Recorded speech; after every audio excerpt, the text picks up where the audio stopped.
প্রাথমিক সঙ্গীত ও শরীর চর্চার শিক্ষক নিয়োগ দেওয়ার সিদ্ধান্ত বাতিল করেছে সরকার।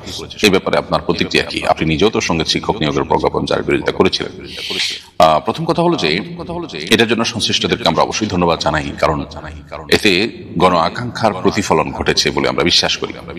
এদেশে দীর্ঘদিন পর্যন্ত সাধারণ মানুষের চিন্তা চেতনা, তাদের আদর্শ পরিপন্থী বিষয়গুলো তাদের উপর চাপিয়ে দেওয়া, খুবই সীমিত সংখ্যক মানুষের চিন্তা এবং দর্শনকে চাপিয়ে দেওয়ার একটা প্রচেষ্টা দীর্ঘদিন থেকে চলে আসছে।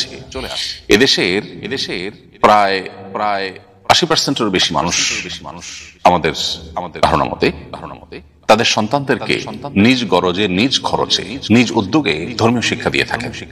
এখান থেকে কিন্তু মানুষের আকাঙ্ক্ষা এবং প্রত্যাশা পরিষ্কার যে মানুষ ধর্মীয় শিক্ষা দিতে চায়। কিন্তু প্রাথমিকে ধর্মীয় শিক্ষক নিয়োগ দেয়নি সরকার, কোন সরকারই দেয়নি।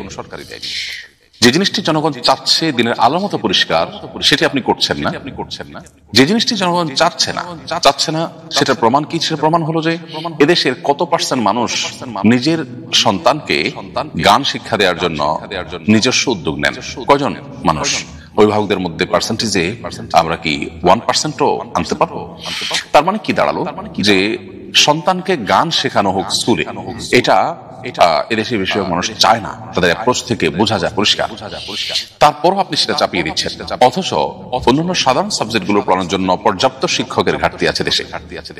এবং যার ফলশ্রুতিতে এখনো পর্যন্ত প্রাথমিকে আপনার প্রচুর পরিমাণ শিক্ষক নেওয়া দরকার, বিশেষভাবে আপনার একেবারে সাধারণ যে সাবজেক্টগুলো আছে সেগুলো না করে আপনি বরং যেটা জনগণের কোনো প্রত্যাশা নেই, আকাঙ্ক্ষা নাই, কোনো ডিমান্ড নাই, একেবারে বাম ঘেঁষা এবং আপনার জনগণ থেকে বিচ্ছিন্ন যে মানুষগুলো, তাদের কিছু মানুষের আর্গুমেন্ট থাকে যারা পশ্চিমাদের বিভিন্ন এজেন্ডা বাস্তবায়ন করার জন্য কাজ করে থাকে, সেটাকে বাস্তবায়ন করার জন্য যারা এরকম উদ্যোগ গ্রহণ করেছে, সরকার উচিত তাদেরকে বিচার আওতায় আনা, তাদেরকে জিজ্ঞাসাবাদের মুখোমুখি করা, কেন তারা এটা করেছে, তার কাছ থেকে কত টাকা খেয়ে তারা এটা করেছে, সেটি বরং বের করা দরকার।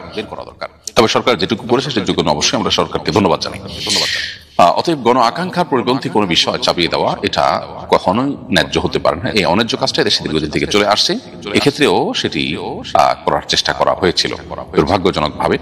তো সেটি যে আপাত দৃষ্টিতে আলহামদুলিল্লাহ বন্ধ হয়েছে, সেটি একটি সান্ত্বনার বিষয়। আমরা দোয়া করি আল্লাহ আমাদের এই প্রিয় মাতৃভূমিকে নিয়ে যে পশ্চিমাদের ষড়যন্ত্র আছে সেটা থেকে আল্লাহ আমাদের হেফাজত থাকার তৌফিক দান করুন। সম্প্রতি তালাক সম্পর্কে আপনার একটি স্ট্যাটাস পড়লাম, আমি আমার পরিবার নিয়ে খুবই কষ্টে আছি। স্ত্রী আমাকে বোঝে না, সামান্য অজুহাতে, আবার কোনো অজুহাত ছাড়াই আমার সাথে কথা বলা বন্ধ করে দেয়, বিছানা আলাদা করে ফেলে। বেশ কিছুদিন যাবার পর আবার তার ইচ্ছে অনুযায়ী বিছানা একসাথে করে। এই মুহূর্তে আমার কি করা উচিত? আপনার পরামর্শ কামনা করছি। প্রথম কথা হলো যে দাম্পত্য সম্পর্ক যখন খারাপ হয়ে যায় তখন আল্লাহ রাব্বুল আলামিন আমাদেরকে পরস্পরকে নাসিহা করবার নির্দেশ করেছেন। আপনি হয়তো সেটি করেন, আরো কার্যকর ভাবে তাকে নাসিহা করবার উদ্যোগ আপনি নেবেন।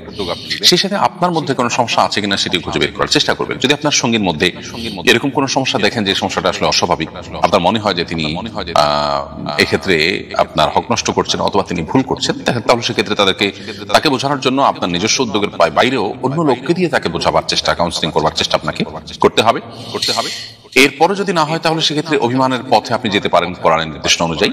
অভিমানের পথে যেও যদি সংশোধন করা না যায় তাহলে তৃতীয় পক্ষকে এখানে এঙ্গেজ করা, তার পরিবার, আপনার পরিবারের যারা বুদ্ধিমান সে সমস্ত বিচক্ষণ মানুষদেরকে এঙ্গেজ করে তাদের মাধ্যমে এটিকে সমাধান করবার চেষ্টা আপনি করতে পারেন। এরকম ধাপে ধাপে আপনাকে চেষ্টা করা উচিত।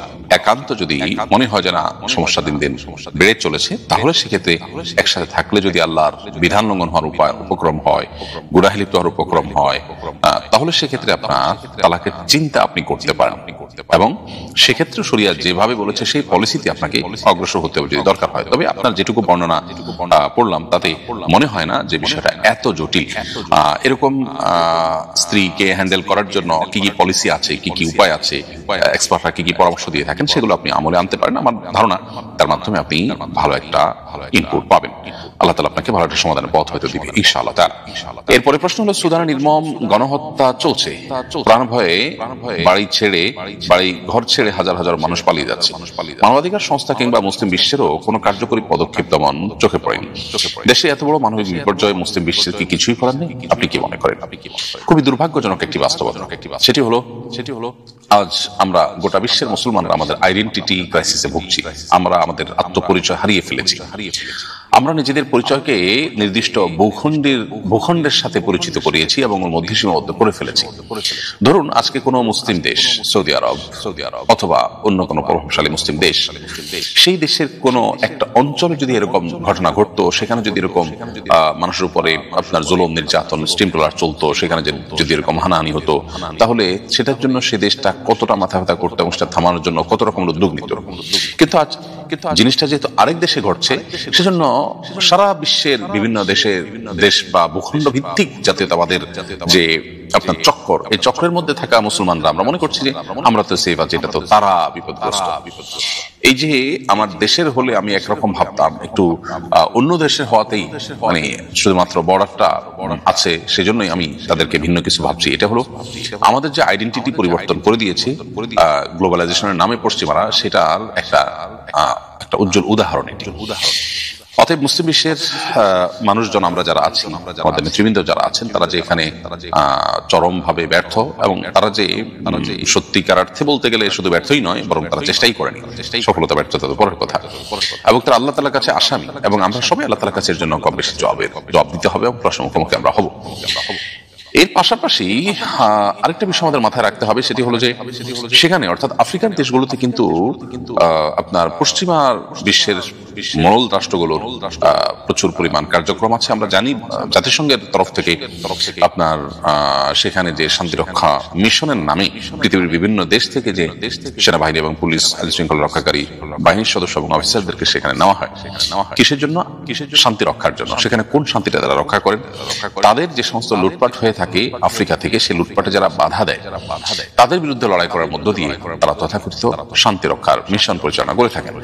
সত্যিকারের শান্তি রক্ষা তখনই হবে যখন সুদানের এরকম তাদের যে গৃহযুদ্ধ, ক্ষমতার দ্বন্দ্ব, সেটির ফলে যে সাধারণ মানুষকে গণহারে হত্যা করা হচ্ছে, এটিকে থামাবার জন্য যদি কোনো কার্যকর উদ্যোগ নেওয়া হয়। দুর্ভাগ্যজনক ভাবে সেরকম উদ্যোগ নেওয়ার কোনো ন্যূনতম কোনো প্রচেষ্টাও তাদের চোখে পড়েনি। এরপর আজকের এই পৃথিবীর তথাকথিত সভ্য দুনিয়ার আসল অসভ্য রূপ এবং মুখে ভালো ভালো কথা বলা, আর বাস্তবে শুধুই লুটতরাজ করা এবং নিজেদের ক্ষমতা পাকাপোক্ত করা, সাম্রাজ্যবাদ বিস্তার করা, এছাড়া অন্য কোনো টার্গেট যে তাদের নেই, সেটি দিনের আলোমতো পরিষ্কার। কিন্তু আমরা এরপর অনেকে বুঝতে পারছি না। এটি দুর্ভাগ্যজনক একটি বাস্তবতা। আমরা দোয়া করি আল্লাহ রাব্বুল আলামিন সুদানের মানুষের কষ্ট দূর করে দিন, এবং তাদের কষ্ট দূর করবার জন্য একজন মুসলিম হিসেবে আমাদের যে ন্যূনতম দায়িত্ব আছে, সেই দায়িত্বটুকু আল্লাহ আমাদেরকে পালন করবার তৌফিক দান করুন।